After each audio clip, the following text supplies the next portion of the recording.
few moments later. Mr. and Mrs. Morago's house. Tayo na po at pasukin natin.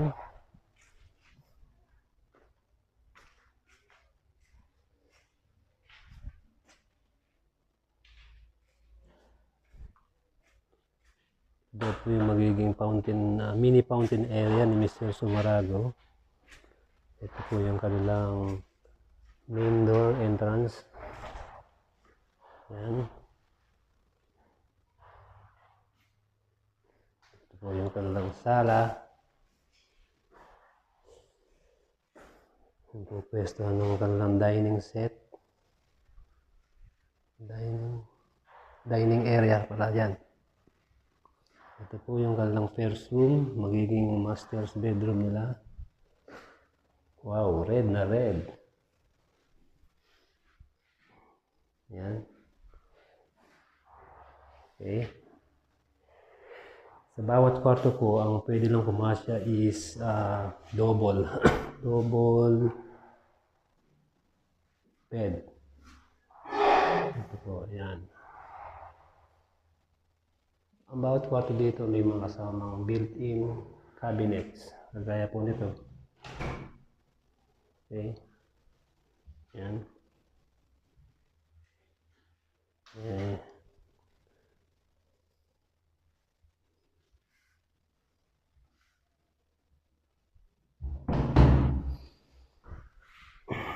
At meron din pong pinasadya na dresser.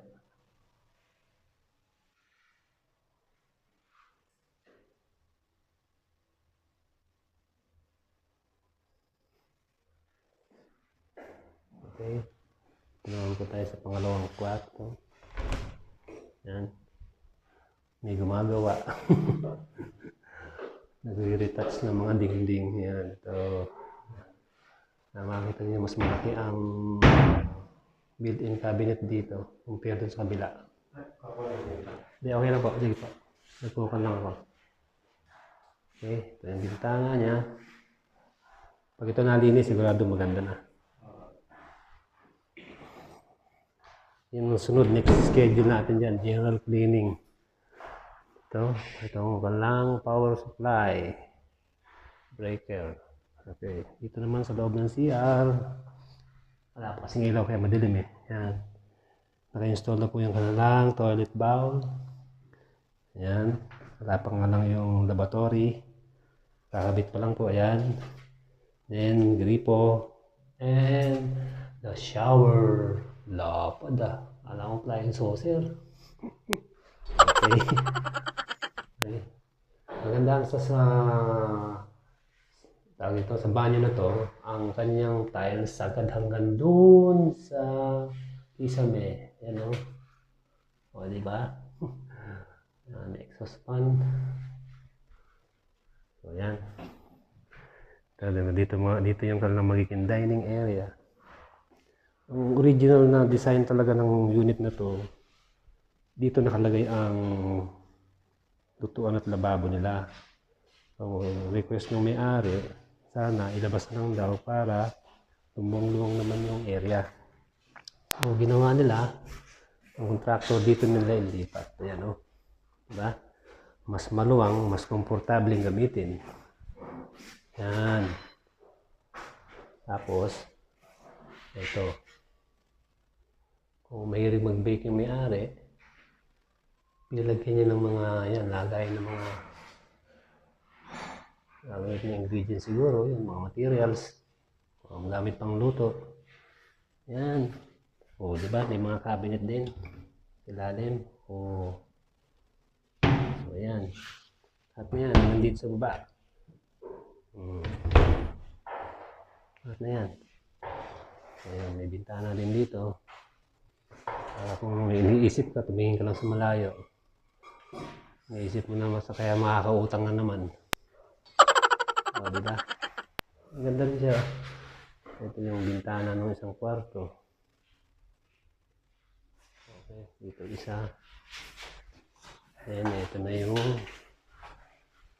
kanilang bintana.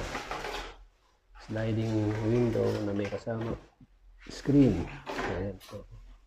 Para walang lamok. Okay? Ha? Tapos ito. Sliding window na may lock. Maligtad pala yun. Sorry. Okay. Ayan. See? Safe na safe, di ba? Ayan. Okay. Safe siya dahil meron dito kan metal grill sa labas.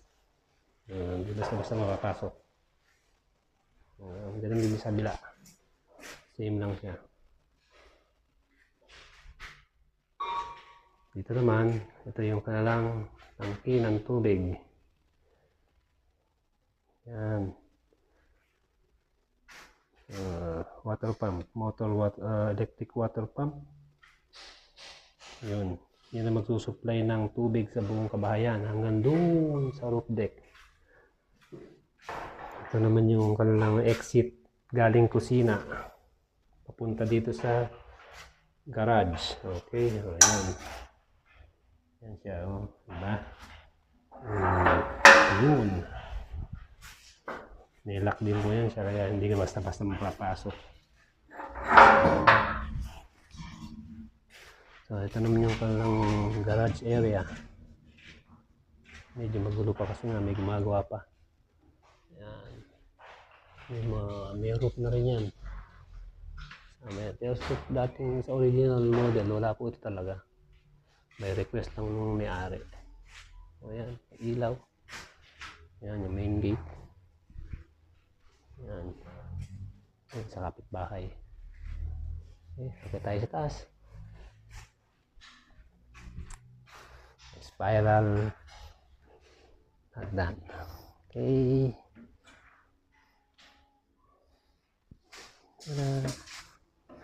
Okay. Mapasin nyo glass door. All glass ya. Sliding door.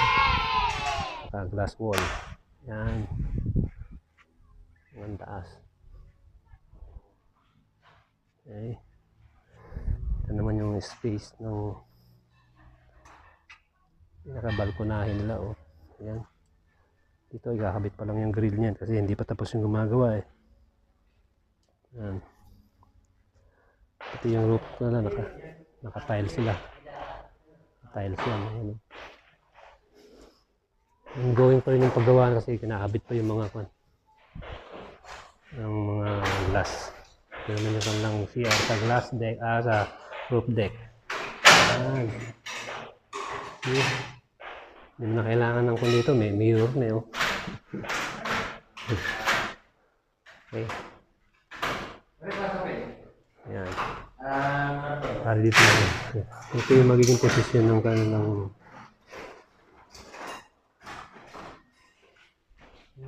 mga bintana dito, kagaya lang din yung mga bintana sa baba. Ang set din yan. Ayan. Ganda dito. Ito naman pala yan. Luwang ano? Oo. Diba? So, ayun lang.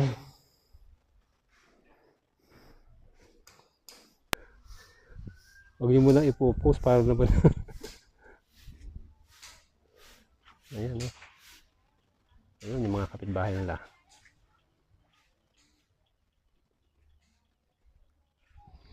O, ayan. Hanggang doon lang muna ulit.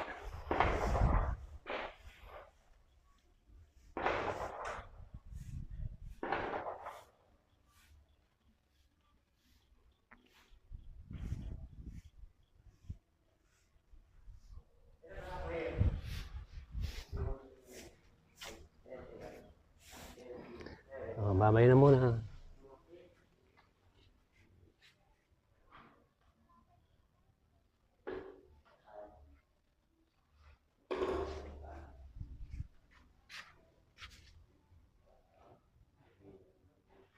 Ito ko lang muna po tatapusin ng video na to. At maraming salamat po sa pagsama sa akin. Hanggang sa susunod pong video, sana huwag niyo kalimutang i-like, share, subscribe, at pindutin niyo po yung notification bell para maging update po kayo sa lahat ng video kong gagawin. Sa mga kababayan natin OFW, huwag kayo mawala ng pag-asa. Sana mangarap din kayo na magkaroon kayo nito. Kayang-kaya yan, basta sipag at tiyaga lang. Hindi kayo pababayaan ni God. Tutulungan niya kayo sa mga bawat pangarap niyo dyan. At sa mga kapatid ko, ito, nakita niyo naman, kahit paano, nakapagpunda na rin sila. Na masasabi nilang sarili talaga na kanila na. After 10 years, yun, natupad din yung pangarap nila magkaroon ng ganitong bahay. Kayo din, sigurado, kayang-kaya din yan, basta manalig lang kayo sa Diyos. Sigurado, bibigay niya sa inyo lahat ng mga hiling ninyo. So, yun lang po at maraming salamat. Hanggang po sa muli. Bye-bye na po.